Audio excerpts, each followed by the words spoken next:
kesempatan memperoleh pendidikan yang berkualitas. Itu juga gap sekali. Jadi Bapak menyoroti dari sisi pendidikan itu ya? Dari pendidikan, dari SDM-nya itu. SDM-nya.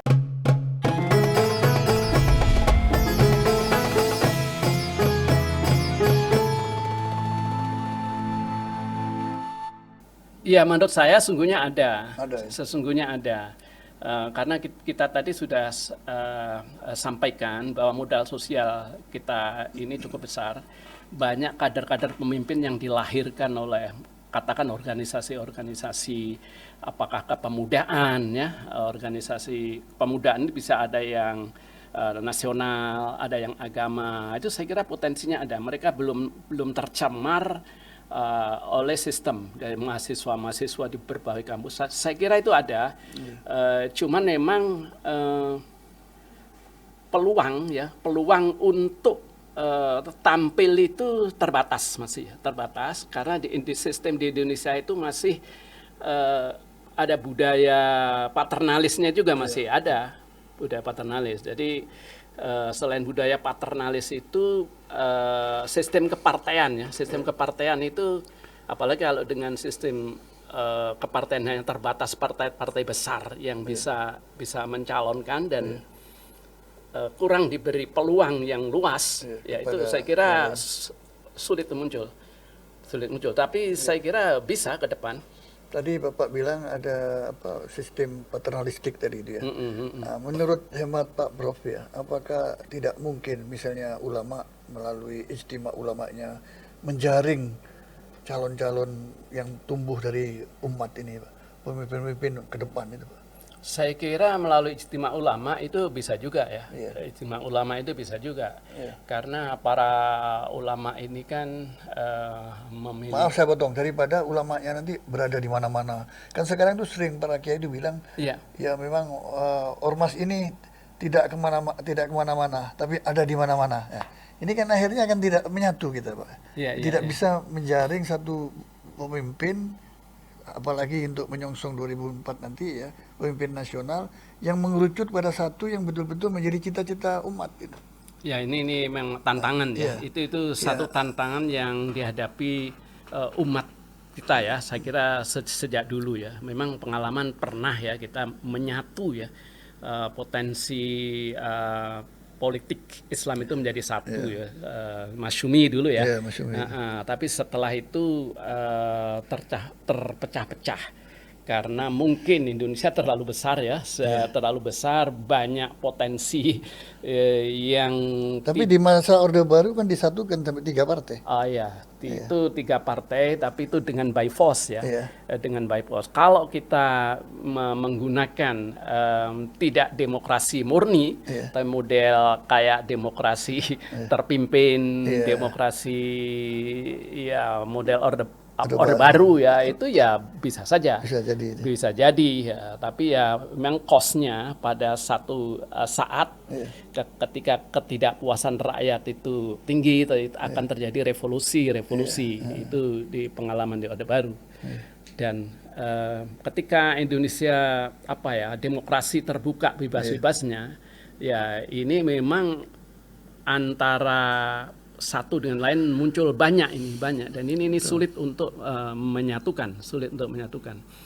Tapi sesungguhnya itu ya kalau sistem politiknya dan sistem pemilunya itu benar-benar jur adil gitu. Jurdil ya istilahnya itu. Saya kira itu ya bisa juga nanti suatu saat tampil begitu. Memang sekarang masih mudah-mudahan 2024 ini lebih jurdil dengan tentu ini harus dengan sistem. Atau mungkin partai yang berbasis umat ini kan sudah banyak, ada 3 atau 4 itu, atau mungkin lebih ya. Itu mungkin bisa menampilkan satu sosok figur yang bisa sama-sama didukung. Selama ini kan tidak begitu, Pak. Masing-masing dengan tokohnya sendiri-sendiri, sehingga akhirnya yang benar-benar memang mestinya harus jadi nggak jadi. Ya karena banyaknya pilihan tadi itu, tidak pada satu pilihan.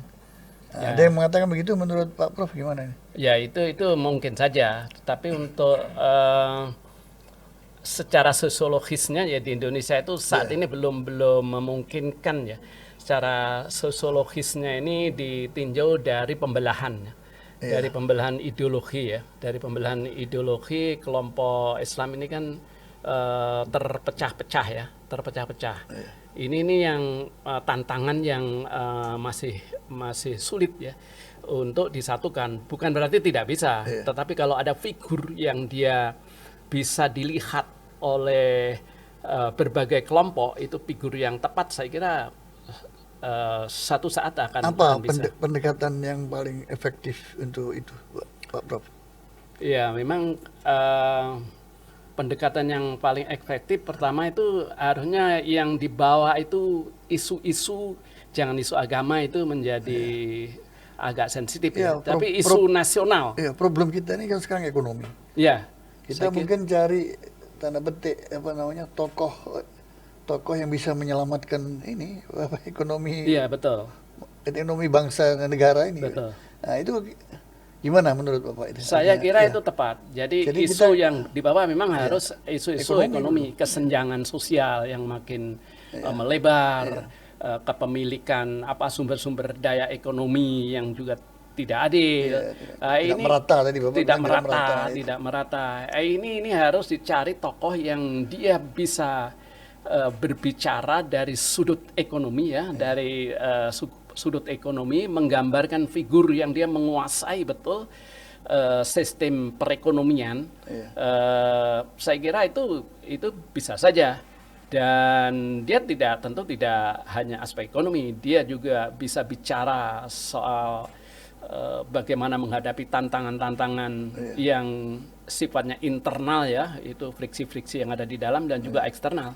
Tantangan eksternal kan cukup besar juga ya, apalagi dengan budaya digital ya, budaya digital, teknologi negara-negara maju itu sepertinya tidak terkejar. Tapi memang harus ada pemimpin yang memiliki visi, strategi, lompatan-lompatan bagaimana mengejar ketertinggalan yang faktor eksternal ini, Pak. Ya, di pemerintahan sekarang ini kan ada Menteri Pariwisata dan Ekonomi Kreatif. Iya, iya. Sandiaga Uno yang dulu pernah mencalonkan sebagai cawapres bersama Pak Prabowo, tapi tidak jadi ya. Nah, sekarang bergabung dengan pemerintahan Pak Jokowi ini, diserai amanah untuk membenahi ekonomi kreatif itu. Nah, ini kan sudah berjalan. Menurut Bapak gimana itu, Pak? Saya melihat kalau ini subjektivitas saya ya, untuk karena begini, karena beberapa narasumber kemarin itu narasumber banyak nyebut ini. Makanya saya elaborasi lagi sebuah pertanyaan kepada Pak Prof. Oh iya, saya melihat Sandiaga Uno ini memiliki kemampuan ya, ekonomi yang luar biasa, juga memiliki akhlak, kelihatannya akhlak yang bagus, santun, ya, itu saya kira ini juga bagus. Dari pengalaman menjadi wakil gubernur ya waktu itu, kemudian cawapres calon, kemudian sekarang menjadi Menteri Pariwisata ya. Dan ekonomi kreatif. Ekonomi kreatif itu kalau saya dengar dari berbagai isu di bawah itu cukup bagus, cukup bagus untuk Sandiaga Uno. Itu saya kira, menurut saya itu salah satu figur yang saya kira bisa diandalkan ke depan itu ya. Apalagi dari generasi muda, pikiran-pikiran visinya ke depan itu saya kira cukup bagus dari sisi intelektualnya dan karakter, akhlak. Jadi bukan hanya elektabilitas, tapi intelektualitas. Iya, tadi pemimpin masa depan itu seperti itu ya. Iya, betul. Tapi saya kira Sandiaga Uno ini bukan hanya ke milenial, Pak, tapi emak-emak katanya jatuh hati pada beliau karena gantengnya. Santunnya, dan bisa menjadi semacam anaknya emak-emak itu ya. Jadi bisa menempatkan diri itu pada saat komunikasi itu. Iya. Ya, gimana menurut saya sepakat aja, itu memang faktanya waktu dulu cawapres banyak emak-emak yang memilih ya, jadi simpati, jadi ya menurut saya itu ya sopan, dan dia tahu menempatkan diri dengan siapa dia bicara, itu saya kira dengan ulama juga. Ketemu juga, kiai cium tangan. Ini tradisi kita kan. Iya, betul. Kiai yang lebih tua itu kan benar itu. Terus akhlaknya ya. Saya setuju aja itu kalau dia menjadi salah satu calon yang bisa dipromosikan itu. Saya kira saya sepakat aja itu. Bagus faktor apa yang dicari masyarakat dalam mencari pemimpin Indonesia yang ke depan, Pak? Ada mungkin faktor-faktor apa yang bisa Bapak ketengahkan? Ya, Ini tadi. untuk pegangan para pemirsa ini, Pak. Ya, ya tentu faktor dia tadi. Jadi keadilan ya. Faktor keadilan itu tuh menjadi faktor. Jadi pemimpin harus mampu menunjukkan bahwa dia memiliki sikap perilaku yang adil terhadap semua kelompok, terhadap semua umat. Karena Indonesia ini kan heterogen dari segi agama, dari segi suku bangsa. Bhinneka Tunggal Ika. Bhinneka Tunggal Ika itu harus mampu menjadi figur nasional. Itu syaratnya. Jadi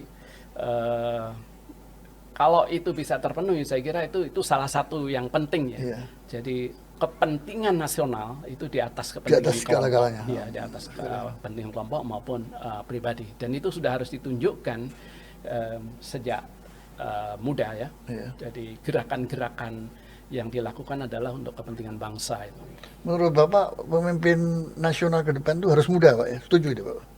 Ya sebenarnya sih tidak harus muda, tetapi kalau muda itu lebih energik, saya kira lebih. Itu ya. Lagi pula calon pemilih itu milenial tuh mayoritas pemilih sekarang.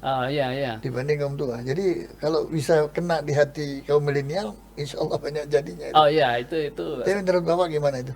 Saya kira kalau dia bisa memikat hati generasi muda ya, dengan nilai-nilai milenialnya ya, saya kira itu salah satu peluang. Calon-calon muda sudah banyak, Pak.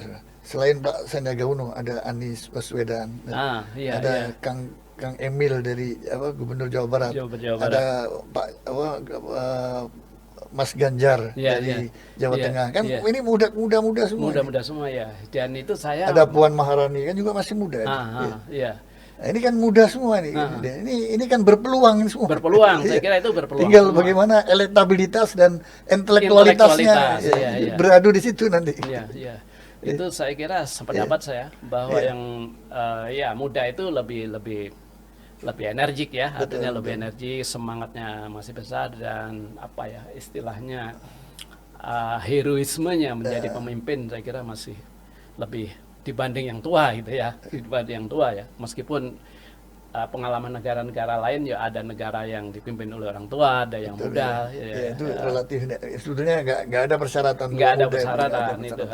Yang penting. Tapi ini ngikuti eranya saja, era milenial. Era milenial. Baik Pak, menarik sekali Prof. Imam ya percakapan kita pada hari ini ya, karena kita dibatasi oleh waktu ya. Saya minta satu statement terakhir ya dari Bapak sebagai closing statement ya. Apa kira-kira harapan Bapak kepada anak-anak muda, santri, ya, mahasiswa Muslim, ya sahabat Muslim, ya seperti apa kita ke depannya untuk Indonesia bangkit, ya, menyongsong Indonesia bangkit nih. Silakan. Kalau menurut saya ini sebagai closing statement untuk generasi muda ya, apakah itu mahasiswa, pelajar dan pemuda ini kan menjelang pemilu tahun 2024. Jadi mulai sekarang yang pertama ya harus mampu berhati-hati memilih calon ya pemimpin bangsa, karena bangsa kita itu bangsa besar ya.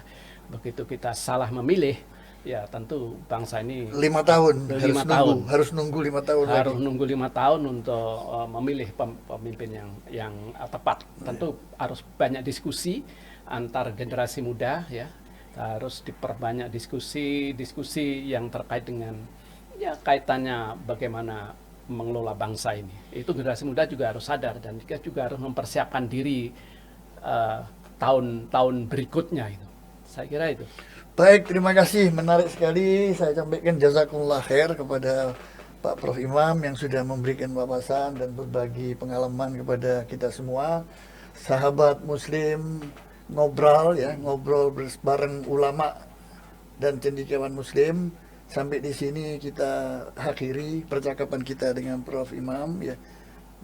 Nantikanlah judul-judul dan tema-tema berikutnya, khusus berbicara tentang politik keumatan, ekonomi keumatan, dan urusan-urusan lainnya yang menyangkut kepentingan umat akan kita kaji dan kita gali di sini.